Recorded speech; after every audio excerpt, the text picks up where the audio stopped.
3, Alam nyo ba 2, na isa sa mga sanhi kung bakit ka may sakit ngayon ay wala kang disiplina?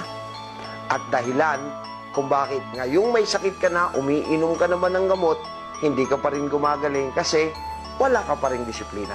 Kaya ngayon, gusto ko sanang i-share sa inyo konting disiplina para maibalik natin ang dati nating mga lakas. Una, ibabalik natin ang inhale-exhale sa umaga pagkagising natin. Dahil ang inhale-exhale ay oxygen intake. Ehersisyo yan ng ating puso at ng ating baga. Libre, walang bayad, hindi nyo pa ginagawa. Okay? Pangalawa, ibabalik natin ang importansya ng araw kung bakit tayo binigyan ng Panginoon ng araw. Para may makunan tayo ng mga bitamina na hindi na natin nakukuha sa mga pagkain ngayon dahil punong-puno ng preservatives at additives. At ikatlong disiplina, ibabalik natin ang pagpapapawis o sweating.